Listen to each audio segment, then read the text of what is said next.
Coming up on this week's edition of Speed Chronicles, the battle resumes.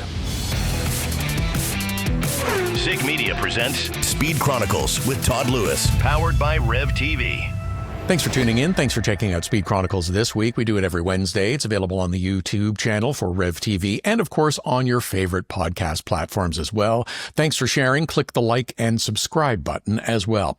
All right, we're getting down to it. It's the home stretch of the racing season. We've had some seasons that are kind of wound down and have been for some time, others that are just finishing up. And, of course, that means Formula One because they have a few more weeks to go.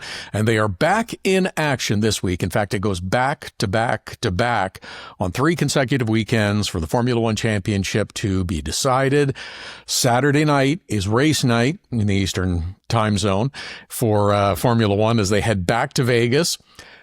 I'm interested to see how it plays out this weekend in Vegas. We had a little bit of a breather, an off weekend to kind of catch our breath and now refocus on the championship chase. Lando Norris, on the strength of his last few events in particular, he's come back, he's taken over. It's not a commanding lead. It could go away quickly, but it's becoming more and more likely that he'll be the champion as we're down to only 3 events, as I mentioned. Neither of the McLarens had a particularly strong Vegas run last year. If Max finishes too far back in Vegas, he could potentially be eliminated before they head to the final couple of races of the season. It's possible. I don't know if it will be. It doesn't really matter. But I don't view him as a championship contender, and I really haven't for a while. So it is possible he'll be eliminated this weekend. Wait and see. Vegas spectacle is huge. It's enormous. There is word that they are trying to extend the agreement with Vegas for this event, for another 5 or maybe even 10 years. This is how serious Formula One is about Vegas. They're spending hundreds of millions of dollars on this event, building buildings, having a year-round presence in and around Vegas. It's a big deal. It's not going away anytime soon. The event itself, it's big. It is very big. It's changed. There was a lot of disruption at first, and the builds are a lot faster now. So it's as usual with a first time event. Things go wrong. Things go haywire. It's running much more smoothly now. Another note from Formula One that I found kind of interesting. For Qatar, or Qatar if you prefer, Pirelli has mandated, this is for the event after Vegas, Pirelli has mandated a 25-lap maximum run for each set of tires. Kind of interesting. If you recall, they had a bit of a tire issue that they limited the runs in 2023. Last year, there weren't the limits on the number of laps that you could run, but they took the data from that race apparently and thought, you know what? We're going to slap a limit on it just for the sake of safety and what's going on. So it's 25 laps max, not for this weekend in Vegas, but for the next event. Something to keep in mind. It means that the race will have a minimum of 2 stops now. The race is 57 laps, I believe. So that's kind of interesting. Shakes it up, gives a little bit of strategy. I kind of like more pit stops. A lot of events, you'll see just a single pit stop for Formula One. I like multiple pit stops. They haven't gone so far as to mandate 2 stops per event next year. That's something that's being discussed. Mandating the number of stops and that kind of stuff I don't really care for. But if the circumstances are that you really need to make 2 stops, I'm okay with that as well. Off season for NASCAR Canada, a couple of notes, a couple of things I wanted to get in here because we haven't talked about NASCAR Canada much because it's been very quiet. Still waiting on the schedule to be confirmed. There is work to be done. There are more than a few I's to be dotted and T's to be crossed. So I'm not expecting the schedule to be officially released before the end of the month, probably end of the month, beginning of next month, and that's late. It's later than it should be. It's later, I know, than everybody wants it to be, but there's stuff that needs to be addressed and dealt with. So maybe best case scenario is before the end of November, and I know that's later than it should be. I reached out to a couple of teams and a couple of drivers over the last little while, heard some good things, heard some positive things that are lining up for 2026, which is good. I'm not going to reveal news because those would be their announcements to make if and when they're ready.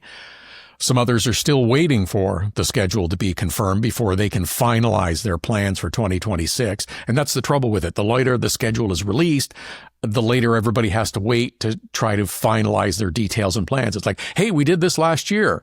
Are you going to do that again this year? Well, we hope so. That's why you need the schedule out early. That's why you need the schedule out as soon as possible. Without giving too much away, I will say that there will be some schedule adjustments. Still a lot of things to be confirmed, to be sorted out and dealt with and signed off on by different people. Expect the staples of the series to return. CTMP on its 2 traditional weekends. Expect GP3R to be back. Expect the ovals in Quebec at the Autodrome Chaudière and Montmagny to be back on the schedule again. But there will be some differences from the 2025 schedule. There was an announcement that the Radical Cup Canada will be returning to the Indy, now in Markham. That's not a done deal yet for NASCAR. Both sides want it to happen. It's not a done deal yet at last check.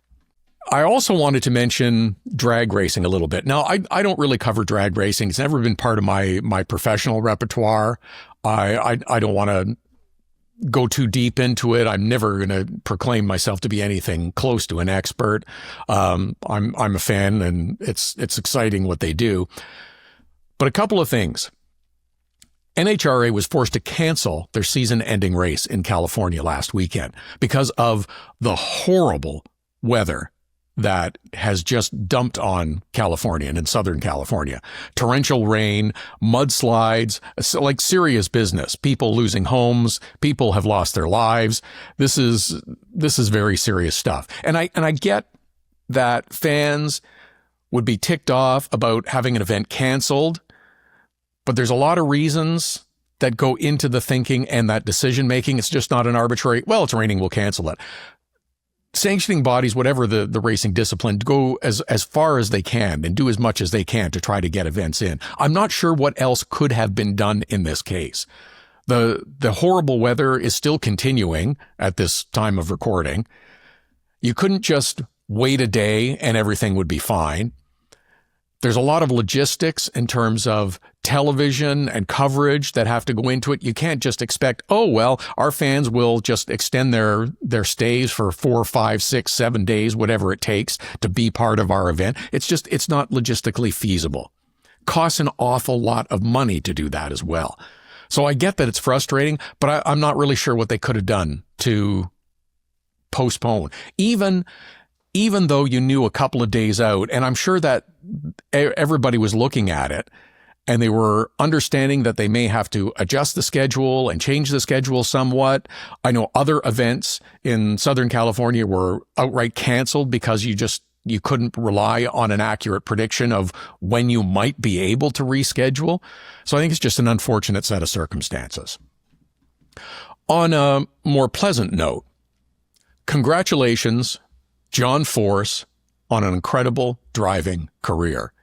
Made the official announcement. He's done driving over a year after a scary, scary crash that nearly killed him. The team will continue. Courtney has already stepped away. Daughter Brittany is going to step away from driving as well, but the team is going to continue, and good for them. Congratulations on an incredible career. And John Force, who has done so much to bring drag racing attention to many. One other thing I guess we should touch on too is the NASCAR lawsuit. We're less than 2 weeks away from the scheduled start date. Does everybody show up in court for December the 1st and we get going? I don't know. It's kind of gotten a little bit quieter now. Does that mean that everybody's trying to figure out a way to settle this thing? Maybe it does. Hope so. There's a lot of things that could happen, and a lot of warnings have been issued to say, we don't know what's going to happen if you go to trial. You might get what you want. You might not get what you want. And that's for both sides. So maybe it's best to sort it out yourselves before they bring the gavel down and start the proceedings. We'll wait and see if anything develops. That'll do it. Excited to see what happens in Vegas with Formula One and the spectacle that is always in Las Vegas. Have a great weekend of racing. We'll do it again next Wednesday.